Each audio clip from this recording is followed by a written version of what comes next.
Beat him senseless. You and me and you, we gonna throw down. That's right, we gonna get serious. You can run, but you can't hide. It's time for the Fuller Broadcast with your host, Jeff Fuller. Boom. Welcome to the Fuller Broadcast 24/7 Sports News. I do live interviews with, you name it, BKFC fighters, UFC, MMA, Bellator, as you guys saw today with a couple interviews I had. If you guys want your story told on my show, your present, past, and future, or what's going on, please message me. I'll be glad to have you on my show. But right now, I got BKFC fighter heavyweight Josh Burns, the Hammer. Welcome to my show, man. What's going on, buddy? Good? All right, so let's give a little story about how you grew up to be a fighter. I think I did a lot of my research, and you've been almost a fighter almost, I would say 20 years almost, maybe a little less. Right. Yep. So 2002. So how did you grow up being a fighter? Did you start watching it, or you just got right into it and just started banging? My father had me start boxing at age 5, and ever since then, it's just something I took to. You know, I obviously played ball like my dad, but, you know, he went professional, played football. Myself, I'm not a big team sport guy, so more of a one-on-one guy because I don't want to blame if I lose, I want to be able to look in the mirror and blame myself, nobody else. So wrestling, boxing, kickboxing, Muay Thai, those are the things I stuck to. So I noticed that you're a big guy. Did you grow up being a big guy, or were you just small and started getting into the weight room? No, in high school, I was about 185 pounds. I dropped weight, wrestled at 160. So just a average sized kid. And then at I think it was 18 or 19, all of a sudden just jumped out to 230 pounds and never looked back. So back then in the old days when you were an MMA fighter, I noticed when I searched up the first 4 fights that you had, and I'm not sure what promotion that was, but you started off 4-0 and you won with punches. So I take it you're a heavy hitter. Yeah, I'd like to think I'm a heavy hitter. You know, I did a lot of, in the beginning, I was doing a lot of, ground and pound, knockouts, take them down, knock them out. It was more of a hobby. MMA is more of a hobby. It's not a passion. It's just something fun. And when I got called up to fight Bellator, first I was called to fight in UFC against Gabriel Gonzaga. Gonzaga broke his hand. And at that time, my agent got me over to Bellator, who bought my contract out. And I fought Eric Trundle. We were both 6-1. And Eric and I had a great fight, stand up, that was back in Eric's early days, as with myself, and we had fun. But MMA is just more like a hobby. It was just fun to do, but, Bellator loved me, liked the way that I fought. So obviously, as you know, I fought the who's who of the top fighters of the heavyweight division. So yeah, MMA was always fun, but it was not a passion the way that boxing and now bare knuckle fighting is. So, with all the COVID-19 and everything going around, still people getting sick, the training, gyms closing and everything. So how do you maintain to be able to keep your training and being healthy, ready for these fights? Well, I actually got COVID back in, it was May or June, and, got every symptom you could get. It lasted about 6 days, 7 days. I tested negative and at 11th day out. So, I've had it. And ever since then, I just train normal, stay healthy, take my vitamins and work out, and my team doc pretty much says the same thing as the people, it's very rare to find somebody who's healthy, in shape and fit that's affected too negatively. Don't get me wrong, it's not that doesn't happen, but he goes, it's rare. So, we just stayed healthy, stayed training and, knock on wood, but we've been blessed to not, get it again. So before we talked about the BKFC, before you fought MMA and Bellator, because I know a lot of fighters in Bellator. Yeah. What experience do you have? What experience do you think you got from Bellator, from all the good fighters that have there? Did you build all that experience you got from there and moved on to your next level? Bellator is just great. Like I said, You can take it as just being a dumb kid. I really didn't appreciate it for what it was. Like I said, it was more of a hobby. And I knew of Bjorn Ribney, and that's where I met Sean Wheelock and those guys. And we all took a liking to one another. And I guess I didn't appreciate the level of that I was on, and I was just having fun. It was just something fun to do. And I think that how I joked. I talked to one of my training partners this last week, and I just said, it's kind of funny. It's like high school. You get some kids that blossom really quick, sophomore, junior year, and they're superstars. And you get other kids that go to college and all of a sudden they break out. Or you get a Michael Jordan who barely makes a team in high school and then breaks out at the end of his college years. I said, I kind of feel like that here with myself, with bare knuckles. I finally found a niche. I found something that I was passionate about. And it's like I'm just a late bloomer because this is really a passion, something I dig. And all my experience from Bellator, from boxing, from kickboxing, from my amateur boxing days, brought over, and it's all accrued to what we have today. So I'm not sure how much a family man you have, kids, wives, or how was that support system when you were fighting in the MMA and Bellator before today? Bellator was great. I've always had a good support system around me, team wise. I have a lot of kids, so my kids always support me. All my ex-wives, girlfriends, baby mamas, whatever you want to say, they've all been supportive. But it's really all come to a point now. I've got a damn near perfect system right now. With Coleman, my girl, my family, my children, and everything's just literally come to a head. So we really believe this is a great push, and this is the perfect time for us to, walk through this heavyweight division in bare knuckle. The great thing is I've been doing this for a little over 6 years, and you take the most experienced bare knuckle guy in America, which would be probably Joey Beltran, and I still got him beat by 5 fights, or 4 fights. So, and I was fighting on a much higher level, before it was legal here. So, and I think that plays to my advantage, but like I said, Joey Beltran's an OG of the game. He's a student of the game, and he's just a hell of a tough dude. And it's going to be an honor. I really don't think that Sam is going to have what it takes to beat him. But you never know. It's a fight game, so you never know. But either way, it'll be interesting to see who wins that fight in May, for, the strap, and we'll move forward from there. So recently, you just when you signed with BKFC, what was the excitement when you found out that you were going to fight in the BKFC and with David Thumman? Well, it was always a desire of mine to fight with Dave. I've known Dave for about 7 years, a little over 7 years, and I was actually one of the first fighters ever signed with Dave. Problem was that Dave just ran into an ungodly amount of roadblocks and people trying to shut him down, and I didn't want to sit here idle. And like I said, MMA wasn't a passion. It was just more fun.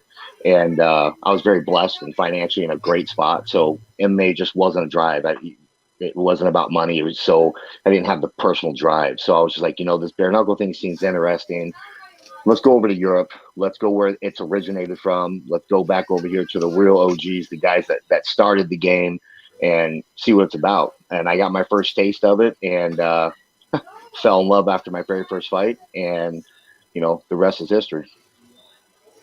So let's talk about a little bit about your last fight with Chris Zaro. If with the experience that all fighters have, you saw with Chop Chop and Reggie, Chop Chop being a professional boxer for years and a champion, a lot of respect to him. Then you got Reggie, which has been in the BKFC, has got a good record with the BKFC, his experience with knuckling. So with your experience with being, 20 years fighting and being, learning to punch a lot of people, I say maybe you have maybe 15, 20 years experience with fighting. And then when you got a signed contract with Chris, with his experience of being only, I would say, 16 months, maybe 18 months of being pro as a BKFC fighter, and has not had that experience under his belt. I believe he went pro first and never had any amateur fights. So how was the experience with you getting in that match with different experience with that fighter? Oh, Uh, my kids dropped something. Sorry. no, Go ahead. you're all good, man. You're all good. Hey, yeah. As far as the Sorrow thing, actually, we were slated to fight Sam Shoemaker, and God, it was I think it was like three times we were supposed to fight, and for whatever reason, each time it fell through every time. So that's sad. It came to a point to when I was in Kansas, Salina, Kansas, and he actually contracted, I believe, COVID, and I was, confronted by Dave and Nate Shook, and they just said, "Look, this fight obviously it just seems like it's never going to happen. Let's move forward. Let's give you a new opponent." And they threw Chris Sarro out there. I don't know who he was, but you know me, I'm a veteran of the sport, so I'm like, yeah, I'll find out who he is when I'm done. I don't need to know who it is. So. And when we looked him up, he did have amateur. He did have an amateur background, I believe. No, I know for a fact. I at least saw one. That's why he calls himself Golden Gloves, is because he had one amateur bout that I can see that was online, where he had to bump up to super heavyweight, and he won a local Golden Gloves tournament at super heavyweight. And I'm assuming that's how he took the name Golden Gloves. And so we saw that, and then I saw his MMA fight. I think he had one professional MMA fight. Yeah, obviously, yeah, neither opponent was very impressive. They both kind of looked less than stellar. So we were like, all right, build a game plan for that. And obviously, the fight went the way it went. We knew we were coming off a 16-month layoff, so we wanted to be a little bit, we wanted to be smart because he did stop. He stopped his first two opponents, and with stopping his two opponents, both, in my opinion, I know John McAllister personally, and he's a great guy, but that dude's a 185 pounder, so he shouldn't have been fighting at 205. And then he fought a guy here from Victor Jones from Michigan, who we know, and Victor doesn't like to get punched in MMA. I love Victor, great guy, but he's not known for being a banger. So he fought two guys, neither guys that should have been in the weight class, and in my opinion, and neither one was knocked out. They both quit. John got cracked, and he got cracked good in the face, but he wasn't out. He was just kind of army crawling on the mat because it hurt. And then Victor Jones pretty much just sat on his tail and just waited till the fight was over. So with that, we looked at that and just said, man, doesn't have a lot of experience, and we felt like he was really buying into the hype that they were giving him, which is fine, but it just played into our hand. So, going into the fight, we just were going to take our time, get our presence known. And then, I probably took a little bit too long because Coleman, I mean, you guys can watch the fight. Coleman definitely got in my ass a little bit after the first round and, told me just let my hands go. So, and a lot of people are like, oh man, you look gassed. A lot of people said that. A lot of people are like, oh my God, you scared me. You look gassed. And people just don't understand that, I'm educated. And if you look at recent studies, hey, watch the film. I bent over at the ropes, hanging over the ropes. There's a clinical study proven now, where they say put your hands above your head, that's a outdated form of catching wind back. You get about 30% more oxygen to your oxygenation to the blood by leaning over something at a 45-degree angle for 15 to 20 seconds. And that's basically what I did. I don't think it was that long, but I bent over to get that, sat up, let the lady wipe my face off, listen to Mark yell at me, tell me I need to get going. And then obviously in the second round, we went ahead and we applied pressure, and that's all we really needed was to apply pressure. Okay, so let's talk about that fight. So in the first round, a lot of people that were on YouTube or whatever watching it and commenting, a lot of them said if this fight went any longer after the first round, because they were saying Chris had the first round and it was a great first round fight.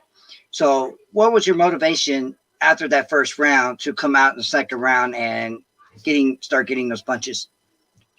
Well, you get a lot of couch quarterbacks and people that think they know. So 99% of these people don't know the fight game. And that first round, trust me, I dominated that first round. Physically was stronger than him. Every time I touched him, he moved. He literally physically moved every time. He ran from me the entire time.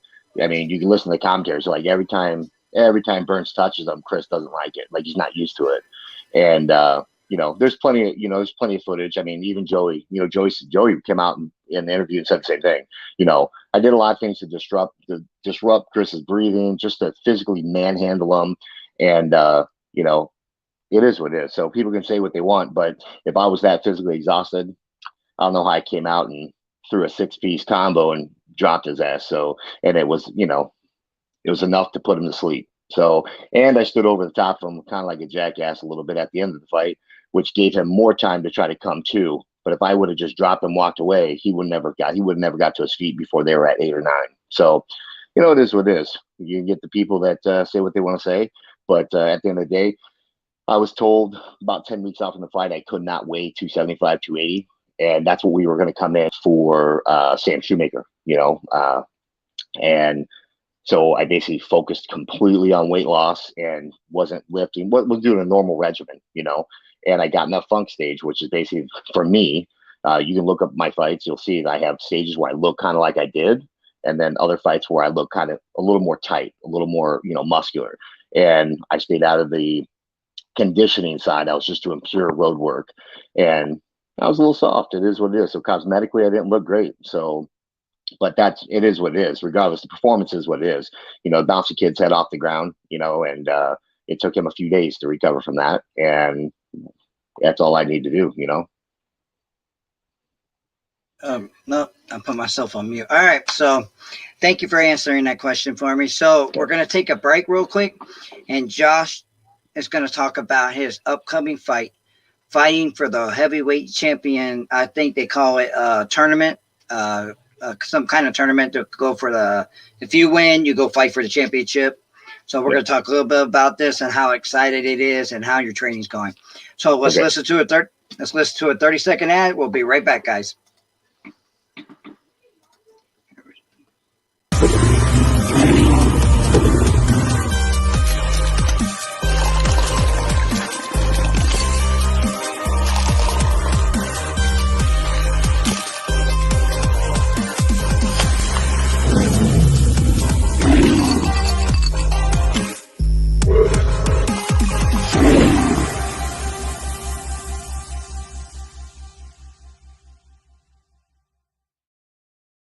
Tiger Life never tasted so good. So if you guys ever tried Tiger Life or have not, check them out. Their energy drink is so good. I even got a case of it from the owner.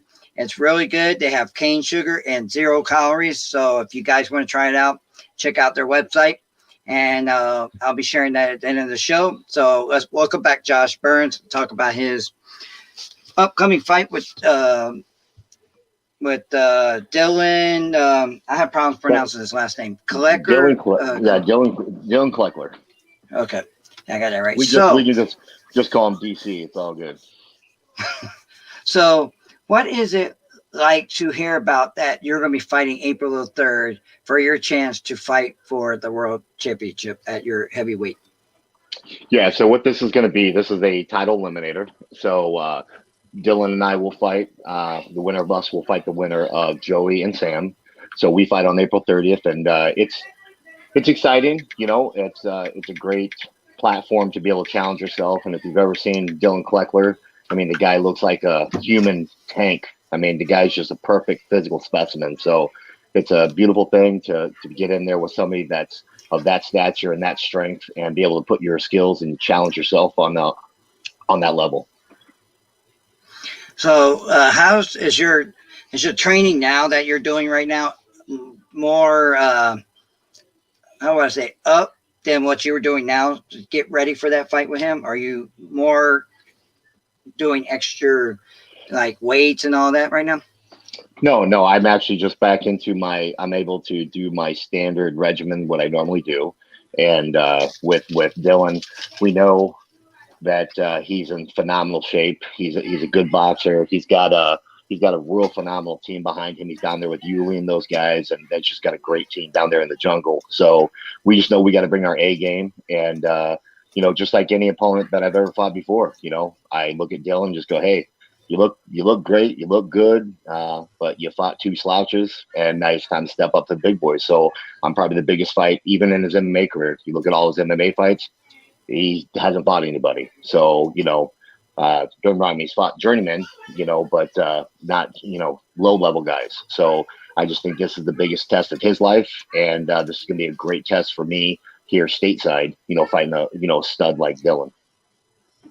Yeah, I noticed this upcoming card, April 30th, is stacked.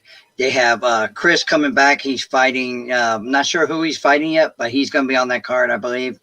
Yeah, Chris has a very tough fight. When they finally announce it, Chris has got it. Yeah. But So, he's going back down to 205, so that's good. That's good for him. But down there at the 205 area.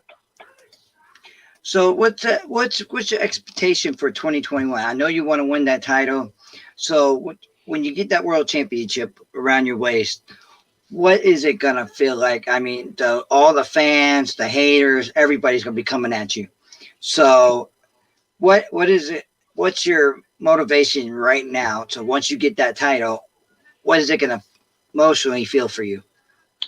Well, it's just going to be vindication for me. I've already fought for one world title in Europe. This is before BKFC, and fought Mickey Terrell, who's known as the lineal heavyweight champion, and got my nose ripped off, and it was an okay fight. I came out flat, but it was still a good fight at the O2, and was a great learning experience. And so this would just be great for me to be able to follow through, pick up the belt, and then the first person I'm going to call out is Mick Terrell.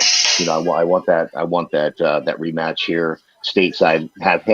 Let's have Mick Terrell fly 15 hours over. Let's put him, in the same predicament that I was, because I was in less than ideal situation over there. And Mick's a friend of mine. I love Mick. He's a great guy, but he's a great competitor. And you can't consider yourself the best unless you beat the best. So whoever has the belt after Sam and Joey fight, that's the person I'm going to face.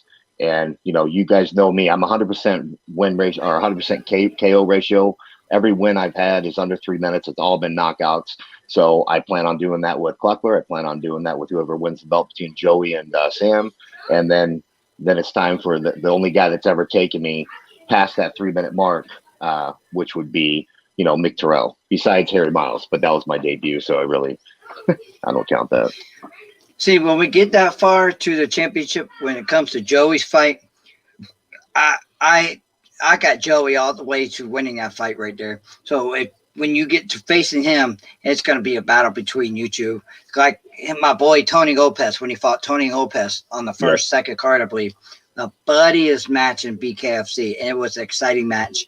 So hopefully we'll see another one like that, or maybe not. It'll be a KO in the first round or whatnot, but yeah, hopefully, I don't know. Yeah, like I tell all fighters. Go ahead. You're breaking up real quick. Sorry. All right. So like I tell all fighters, if you're not going to know what happens until you get in that ring and start punching your people's face. You're not going to know. I mean, it's the attitude, the positive things you're holding, that you go in that ring and you fight for you. You're fighting for yourself, not fighting for, you might be fighting for the fans, but you're fighting for what you want for yourself and for the fans. It's an excitement to see all these new fighters coming in to BKFC. So how do you think BKFC is going to fare here in the next year or 2 years with all these fighters from the UFC coming in? Well, I think it's great. I mean, it's great just to, strengthen the depth of the heavyweight division and all divisions for that matter. So we're going to have, I know personally some good friends that are coming over, and that are big heavy hitters, and it's going to be great. I can't see anything but, the sky's the limit for the BKFC. It's really going to explode. I believe this year is really going to get a lot more traction by the end of the year. And as soon as we can have some damn fans in the arenas, it's going to blow up even more. So, I don't see it stopping. Yeah, I heard there's going to be a lot of fans showing up. I'm not sure if it's a Miami card or the April 30th card that they're bringing more fans into the stadium. So once you get all those fans, man, that's going to be like more intense, because you got all those fans behind you yelling and screaming, and that hypes you up a little bit more. So I just don't understand how you guys can handle being in a empty stadium and not have that hype behind you, people cheering, yelling, you're screaming your name out. How's that emotional right there? Like you have an empty stadium. How can you guys make your head think, well, there's nobody here, but I could keep going without that hype? Yeah, well, I mean, I can't really speak for every fighter, but I would say the majority of fighters, I don't think we need the crowd. Crowds just kind of like icing on the cake. Cake's still cake. You know what I'm saying? So if there's more people in the crowd, that's great. But by the time you get in the squared circle, it's quiet. You're quiet. You're looking at your opponent. I don't give a shit. Well, you gotta have 100,000 naked women out in the crowd. I'm not gonna pay attention. I'm focused on focused on who's in front of me. So the only thing that benefits me with the emptier crowd, a guy like me, like I said, I've proven I'm a knockout artist, and I love to hit people when it's a little bit quieter in the crowd because their coaches hear it, he hears it, they feel it, it's a louder crack, and the crowd doesn't drown that out. They actually physically hear it. And so if these guys aren't here to bang and they're really not here and they're not about it, you're going to find out even quicker, and that's the one thing about bare knuckle. You can say all the stuff you want, it was no different than my last fight with Sorrow. And, Sorrow and I don't get along. I don't personally care for him, but it's a basic business thing. I mean, I want the guy to do well because the better that kid does, the better I look, because I mean, I smoked his ass, and if he goes smokes a bunch of people, then it makes me look better. But this sport's about being tested. And if you've never been tested, this sport's going to test you real quick because this is not about anything but heart. This is a heart sport. If you don't have heart, you're going to be out. And like I said, just like with these guys, when the Kleckler and all these guys, the guys they beat, these guys quit. These guys quit. When you watch their fights, Tate tried pretty hard, but he still quit. And, these guys quit. And you got to get in there. You don't know your true mettle until you get in there with a guy that's willing to die, a guy that's legit willing to walk through until he can't breathe. That's a Joey Beltran. That's a Josh Burns. I don't know about Sam. I mean, I watched a lot of Sam's fights, but, the new style of Sam could very well be a super exciting Sam. But the past Sam, even before Bobo, because Bobo really didn't throw, before that, he was boring. Trust me, he's boring. And it is what it is. So he's a big puncher, but he was boring. So with him having that stronger, approach, maybe he's going to have that with Joey. That'd be a whole different Sam. That's a dangerous Sam. That's a damn good fighter if he wants to come forward. So, and the same thing with Sorrow. So I don't think, I don't think he belonged in the heavyweight division. And I think I proved that. And now hopefully he goes back down to 205 and he can find success again. But like I said, the first time he's ever faced adversity, he was out. So I'm pretty sure, I can tell you for a fact, I know who he's fighting, and I'll wait, till they release it, the company releases, but he's got a monster in front of him. He has a damn monster in front of him. So this is going to be great for him to come back and prove that he's meant for the sport, and that just like any fighter is going to want to do, hey, I got caught. It happens. It was a fluke. It won't happen again. And I hope the best for him. I don't like the guy, but I hope the best for him because it just makes me look better if he wins. And that's just being a pompous ass, but it is what it is. Facts are facts. All right, well said, man. So before we get off here, like I tell every fighters, you have anything you like to say to your fans, your sponsors, or anybody out there that's been supporting you? Yeah, no, I just appreciate like Tiger Life. They're one of my main sponsors. I appreciate them. My team, my girl, all my kids, and Turp House and Turp House Farms, and that's about it, man. Oh, and Kevin Smith with Smith Brothers Management. They're not my management team, but he's a real good friend. I see how he treats his fighters, and it's just a phenomenal guy. So I have a lot of respect to those guys as well. Yeah, Kevin Smith is doing a great job right now with all the fighters that he's been signing. He's a great guy. I've met him a few times, talked to him. He sends fighters to interview over. He just, I don't know how he does it, but busy schedule he's got, he gets it done. Yeah, it's amazing. I mean, the guy's got 1,000 things going on every second of the day, and he does a great job. So it's pretty cool. All right, man. I wish you the best. April the 30th. I'll be watching you guys live. So keep doing what you're doing, and I'm just excited to have you on your show, man. I mean, all the fights that all these fighters have, it just, big names coming into the BKFC, have an interview with David Feldman, all the excitement news that he's been talking about. And hopefully I get you on my show after you fight your April 30th fight. Well, wish you best, man. Thank you for being on the Fuller Broadcast. Appreciate it, brother. Have a good night. You too, man.